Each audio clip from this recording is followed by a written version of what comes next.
Hello and welcome back to JEE Nerds. तो आज का जो वीडियो है बहुत ज़्यादा इंटरेस्टिंग और यूज़फुल होने वाला है। यूज़फुल वीडियोस के लिए सब्सक्राइब ज़रूर कर लेना चाहिए। कुछ वीडियोस होते हैं जिसमें मैं बहुत ज़्यादा खुश होता हूँ, वीडियो पे आते ही साथ कैमरा खुलते ही साथ खुशी हो जाती है कि हाँ भरोसा है कि ये वीडियो जो है बहुत ज़्यादा हेल्पफुल होने वाला है।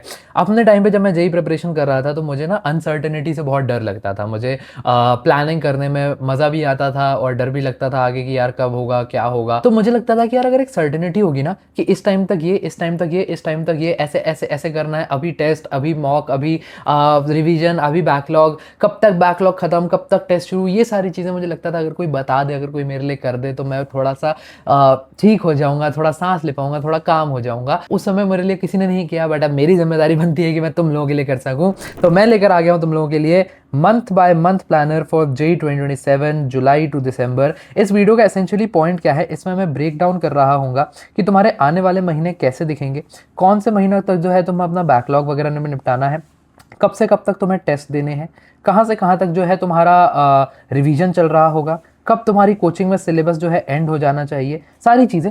एस पेन मेरा थोड़ा सा गड़बड़ दे रहा है तो मुझे उसके लिए तुम माफ़ करोगे। और इसी के साथ अपन वीडियो को जो है स्टार्ट करते हैं। रुको जिससे पहले अपन वीडियो को आगे बढ़ाएं, मैं जगह और कपड़े बदल के तुमको एक बहुत ज़रूरी बात बताना चाहता हूँ। बहुत सारे बच्चों को लगता है कि टेस्ट तो जो है वो अपन एंड में दे रहे होंगे, या टेस्ट तो जो है वो लास्ट एक महीने दिसंबर के काम करने की बात है। पर मैं तुमको बता दूं, जैसा मैं इस मंथ ऑन मंथ प्लानर में तुम्हें आगे भी बताऊंगा कि टेस्ट जो है वो एक लास्ट मंथ ऑप्शनैलिटी नहीं है। तुम्हें अगर तुम अभी से डिले करोगे तो लास्ट में बहुत देर हो चुकी होगी, 12वीं में बहुत सारी चीज़ें आती है। अब यही एक गलती है, और यही एक गलती है जो एवरेज बच्चे को और एक टॉपर बच्चे को जो है एक दूसरे से अलग करती है। और मैं तुम्हें कहूँगा कि तुम्हें टेस्ट सीरीज़ लेनी है तो कौन सी टेस्ट सीरीज़ ले, क्योंकि भाई क्या है कैसा है वो तो सबसे बड़ा सवाल है। तो उस केस में मेरे हिसाब से मैथोनगो की क्विज़र टेस्ट सीरीज़ आती है। लास्ट टाइम जितने 99 परसेंटाइलर्स आए थे उसमें से हर 5 में से एक 99 परसेंटाइलर ने ये टेस्ट सीरीज़ का इस्तेमाल किया था। अब मैं इसके फीचर्स तुम्हें बताना चाहता हूँ कि ये क्यों कर पाते हैं बच्चे, क्यों जो इनको लेते हैं, क्यों 3 लाख से ज़्यादा मैथोनगो के स्टूडेंट्स आज IITs और NITs में पढ़ रहे हैं। उसका कारण ये दैट ये ना तुम्हारा एक actual JEE Mains practice ground बन जाता है। इसमें 1000 से ज़्यादा टेस्ट तुम्हें मिलते हैं, 30 फुल मॉक टेस्ट मिलते हैं जो कि एग्जैक्ट NTA पैटर्न पे बेस्ड है। 5 साल के पिछले जेईई मेंस के पेपर्स को तुम एज मॉक्स लगा सकते हो और बहुत सारी चीज़ें उसके साथ मिलती है। रियल NTA इंटरफेस पे तुम्हारा जो है एग्जाम हो रहा होता है। हर टेस्ट के बाद तुम्हें 15 पेज की डिटेल्ड एनालिसिस रिपोर्ट मिलती है, जो कि सबसे ज़रूरी चीज़ है। मैं बहुत बच्चों से बात कर रहा हूँ, उनको ये फीचर सबसे ज़्यादा पसंद आया कि एक रियल एनालिसिस मिल जाता है, कितने टाइम में हम कौन सा क्वेश्चन कर रहे हैं, हमारे कॉम्पिटिटर बच्चे कौन सी चीज़ अच्छी कर रहे हैं, कहाँ जो है हम इंप्रूव कर सकते हैं। और सॉल्यूशंस जो है उन सारे सॉल्यूशंस के वीडियो सॉल्यूशंस तुम्हें दिए हुए, तो टेक्स्ट सॉल्यूशंस नहीं, आंसर्स के वीडियो सॉल्यूशंस तुम्हें दिए हुए हैं। एंड इसी के साथ साथ अपनी predictive percentile, all India rank, ये सारी चीज़ें तुम्हें इसमें पता चल रही होंगी। तो अगर तुम लोग भी जो है सीरियसली 99 प्लस परसेंटाइल लाना चाहते हो, कॉम्पिटिशन से आगे रहना चाहते हो, तो I think this is indeed the test series for you. और एक कूपन कोड है JND27, अगर तुम इसका इस्तेमाल करोगे तो तुम्हें एक्स्ट्रा डिस्काउंट भी मिल जाएगा, और डिस्क्रिप्शन वगैरह में इसके डिस्काउंट वाले लिंक्स भी हैं। तो पहले आ जाते हैं हाफ ऑफ जुलाई। जब तक ये वीडियो आएगी, मैं एक्सपेक्ट कर रहा हूँ कि ये वीडियो आएगी करीब करीब 16-17 जुलाई तक, यानी आधा जुलाई जो है खत्म हो चुका है और आधा जुलाई बचा है। तो जुलाई में मेरी आपसे दरख्वास्त ये है कि आपका बैकलॉग इरेडिकेशन जो है वो चालू हो चुका होना चाहिए। ये आपका आखिरी बफर जोन है जहाँ पे आप जो है अपने आप को लिबर्टी दे सकते हैं कि आप खुल के जो है बैकलॉग को कवर करने जा सकते हैं। इसके आगे के मंथ्स जो है वो थोड़े सीरियस मंथ्स में उनको कहता हूँ, उसमें बहुत सारी भसड़ आएगी, टेस्ट देना है, उसमें आपको जो है मिड टर्म का पेपर देना है, प्री बोर्ड का पेपर देना है, 100 चीजें करनी है। तो अभी आपके पास एक बफर है, इसमें जितना ज्यादा हो सके अपना बैकलॉग इरेडिकेट कर लीजिए। Maximise backlog coverage right now without compromising current syllabus. इस बात का जरूर ध्यान रखिएगा कि आपको करंट एक्टिव क्लासेस को जो है अबैंडन नहीं करना है बैकलॉग्स फिक्स करने के लिए, आपको उसके साथ साथ पैरेलली करना है, ठीक है। बच्चे मैंने देखा गलती कर देते हैं, इसलिए बताना जरूरी है। 3 हिस्सों में मैंने आपके बैकलॉग को बांटा है और उनके लिए स्ट्रैटेजी। मान लीजिए कोई आपका चैप्टर स्ट्रॉन्ग है, यानी बैकलॉग वाइज कम है, चैप्टर स्ट्रॉन्ग है, तो उसमें बस आप शॉर्ट नोट से उसका क्विक रिवीजन कर लेंगे और फिर उसके बाद लगाएंगे PYQs। आपका कोई चैप्टर वीक है तो उसमें आप टारगेटेड वन शॉट देखेंगे और सिलेक्टेड मॉड्यूल के सवाल, या फिर 2 से 3 साल के PYQ लगा सकते हैं ये, और मतलब या तो ये या फिर ये।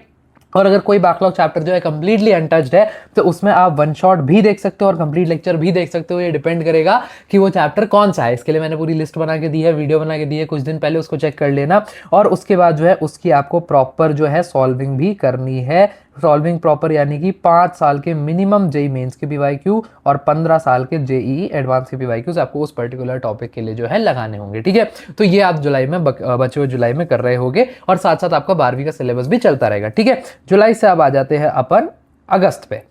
अगस्त के महीने में मैं चाहूंगा कि आपका अपना जो बैकलॉग कवरेज जो आप जुलाई से करते आ रहे थे उसका हार्ड डेडलाइन हो कि अगस्त एंड तक हमें सारा का सारा बैकलॉग कवर करना है। सितंबर में हमें, चाहे वो बैकलॉग 11वीं के किसी चैप्टर का हो चाहे 12वीं के किसी चैप्टर का हो, वो हमारा अगस्त में कंप्लीट हो चुका होना चाहिए। तो August end is the hard deadline for backlog, 0 backlogs going into सितंबर।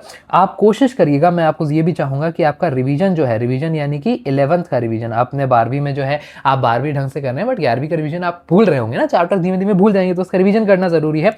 तो 11वीं के रिवीजन को भी आप अगस्त में शुरू कर दीजिएगा। रिवीजन कैसे करना है वो मैं आगे अभी बताऊंगा। आप उसको अगर अगस्त से शुरू कर रहे हैं तो अगस्त में अप्लाई कर लीजिएगा, वो अभी वेट करो थोड़ा सा।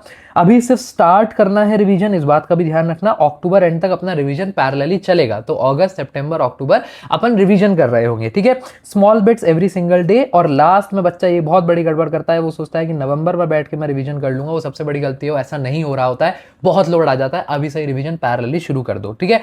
तो अगस्त में अपना 12वीं का सिलेबस करंट चल रहा है, रिवीजन स्टार्ट करना है, बैकलॉग खत्म करना है, ठीक है।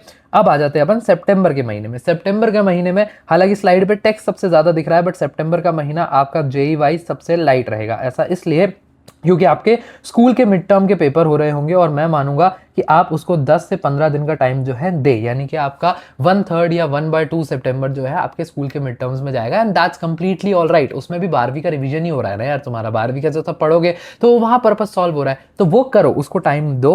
Keep doing what you were, जैसा मैंने कहा कि इसमें हम कुछ अलग नहीं कर रहे होंगे, बट हाँ इंक्रीज सीरियसनेस के साथ कर रहे होंगे। तो सितंबर को मैं एक स्टेल्थ मोड का ओपनिंग कहता हूँ कि अब से भाई दौड़ शुरू हो गई है, अब सीरियस होके जो है अपने को पढ़ाई करनी है, सीरियस होके जो है काम करना है, कोई भी टाइम वेस्टेज की गुंजाइश यहाँ पे नहीं रहेगी। आपको अपने 12th सिलेबस की स्पीड मैक्सिमाइज करनी है, 12वीं के जितने बचे हुए चैप्टर्स हैं उनको अग्रेसिवली अटैक करना है।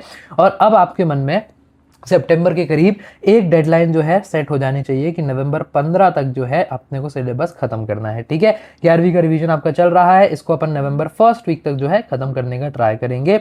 और इस बार अगर किसी बच्चे को ये यहाँ पे मैंडेटरी नहीं है, ये यहाँ ऑप्शनल है, अगर आपको लगता है कि आपके पास वक्त है, वक्त बच रहा है, तो आप अपने पार्ट सिलेबस टेस्ट जो है देना शुरू कर सकते हैं। अब मैंने पीछे मैथोंगो की बात करी, उसमें पार्ट सिलेबस टेस्ट मिलते भी हैं।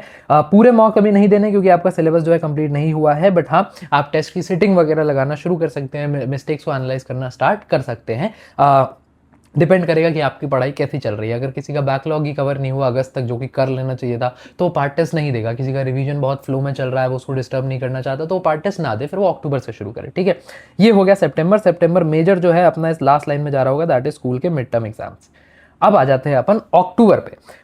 अक्टूबर पे अपना टारगेट है, बैकलॉग अपन ने अगस्त तक खत्म कर लिया, मैक्सिमम सितंबर तक। अक्टूबर में हमारा टारगेट है कि 11th का रिवीजन जो हम कर रहे थे वो या तो खत्म हो जाए या फिर नो मोर टाइम मैंने लिख दिया है, बट ठीक है, मुझे लगता है रिकॉर्ड करते करते कुछ बालक देख रहा होगा, उसको लग रहा है कि नहीं कर पाऊंगा, तो कोशिश रहेगी कि फर्स्ट वीक ऑफ नवंबर तक जो है अपना रिवीजन खत्म हो जाए। अब मैंने कहा था ना बताऊंगा कि रिवाइज कैसे करना है, तो मेरा रिवीजन का होता था 10-20-70 रूल। 10% का टाइम, मान लो अगर आप रिवीजन को दिन में 10-20-70, तो 10 घंटे रिवीजन तो नहीं कर रहे होगे, लेट्स से 100 मिनट, ठीक है, 100 मिनट दे रहे हो, just for the sake of explanation. For every 100 minutes that you devote to revision, 10 minutes, just 10 minutes और maximum 15 minutes should go to your short notes, ताकि आप क्विकली थ्योरी रिवाइज कर सको।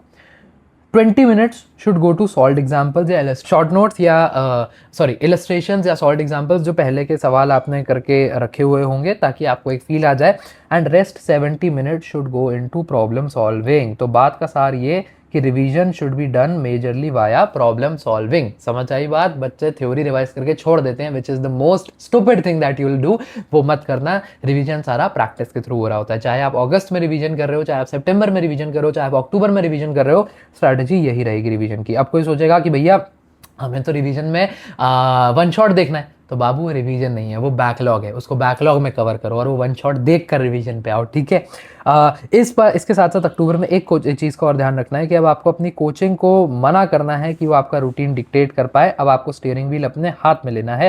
What I mean when I से this, कुछ coachings में कुछ batches ऐसे आपके अभी होंगे जो कि बहुत सिलेबस लैग करवा रहे होंगे, जो कि सिलेबस में वक्त लगा रहे होंगे, जिनका सिलेबस नहीं दिख रहा होगा कि दिसंबर से पहले खत्म हो पाएगा। तो ऐसे में फिर आप उन कोचिंग्स पर थोड़ा स्टॉप लगाओगे, क्लासेस जाना कम करोगे और अपना सिलेबस अपने हाथ में लोगे, वहाँ कोचिंग में हफ्ते में 4 घंटा क्लास हो रही है, यहाँ दिन में 8-8 घंटा निकाल के वो चैप्टर्स जल्दी कवर करोगे।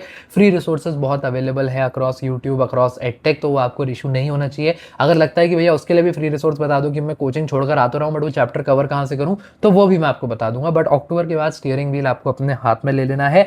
पार्ट टेस्ट सिलेबस जिन्होंने सितंबर में शुरू कर दिया था वो सितंबर से यहाँ कंटिन्यू करेंगे, नहीं तो आप लोग जिन्होंने सितंबर में स्टार्ट नहीं किया था पार्ट टेस्ट आप यहाँ पे स्टार्ट कर दे रहे होगे।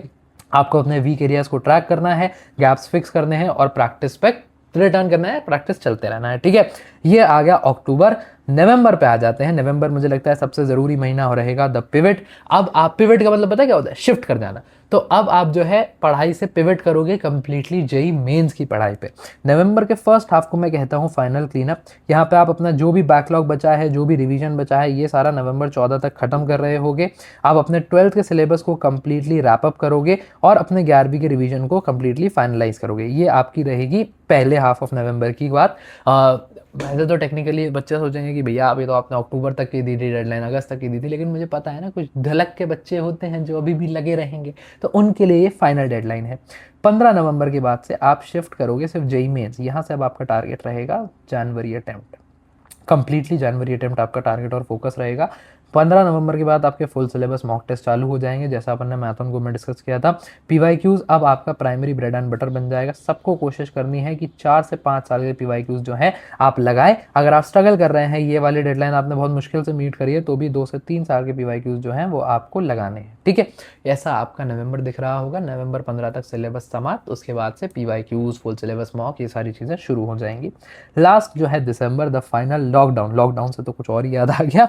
दिसंबर 1 is your absolute final deadline to start full syllabus mock test. ये सब के लिए है, चाहे अच्छी प्रिपरेशन चाहे खराब प्रिपरेशन, आपको 7 से 10 फुल लेंथ मॉक्स मिनिमम लगाने हैं जनवरी अटेम्प्ट से पहले। टॉप एस्पायरेंट्स जो हैं वो कोशिश करें 15 से 20 मॉक्स लगाएं। आपको daily 100 Mains level question solve करने ही करने हैं, जिसमें 60 जो है आपकी फिजिक्स और मैथ से आ रहे होंगे और 40 जो आपके केमिस्ट्री से आ रहे होंगे। मैं तो कहता हूँ केमिस्ट्री में अगर जिस दिन इनऑर्गेनिक है उसमें यहाँ पे भी 60 क्वेश्चन निकाल सकते हो। दिसंबर आपका कैसा दिख रहा होगा वो भी बता देता हूँ। तो दिसंबर में आप पहले थ्योरी रिवाइज करोगे, क्वेश्चंस प्रैक्टिस करोगे, मॉक दोगे, उसको एनालाइज करोगे, वीक एरियाज पे काम करोगे, फिर थ्योरी रिवाइज करोगे, या कुछ बच्चे से सीधा प्रैक्टिस पे आएंगे, फिर मॉक देंगे, फिर एनालाइज करेंगे, और ऐसे ही जो साइकिल है चलता रहेगा। और यही साइकिल जो है इवेंचुअली आपकी 99 परसेंटाइल या उससे ऊपर को इंश्योर कर रहा होगा, ठीक है। तो दिसंबर तक की सारी बातें बता दी। एक गोल्डन रूल जो मैं चाहता हूं कि आप इस समय में याद रखो, that consistency is the single greatest asset that you have in these months. कोई फर्क नहीं पड़ता आपने तैयारी कब शुरू करी थी, कोई फर्क नहीं पड़ता आप कितने साल से कोचिंग जा रहे हो, कोई फर्क नहीं पड़ता कितने बड़े कोचिंग में जा रहे हो, कितने मॉक्स आए हैं, कोई फर्क नहीं पड़ता इन बातों से। अगर आपने लास्ट के महीनों में अपनी कंसिस्टेंसी लूज कर दी, अगर आपने लास्ट के महीनों में पढ़ाई ढंग से नहीं करी, भले ही आप में टैलेंट हो ना हो, भले ही आप में आईक्यू हो ना हो, आप पार नहीं कर पाओगे। और वो बच्चा जो भले ही थोड़ा सा कम पढ़ता हो, जो शुरुआत से मक्कारी करता आया हो, अगर वो लास्ट के महीनों में एक्सेलरेटर मार लेगा, कंसिस्टेंसी निकाल लेगा, रोज़ अपनी स्टडी टेबल पे शो अप कर जाएगा, वो यहाँ से फाइनल मार्क्स जो है निकाल देगा, ठीक है। तो इसी के साथ साथ मैं इस वीडियो को समाप्त करना चाहूँगा। और भी कोई दिक्कत वगैरह हो तो आप कमेंट्स में ड्रॉप कर सकते हो। पढ़ाई करते रहो। All the very best. Good bye.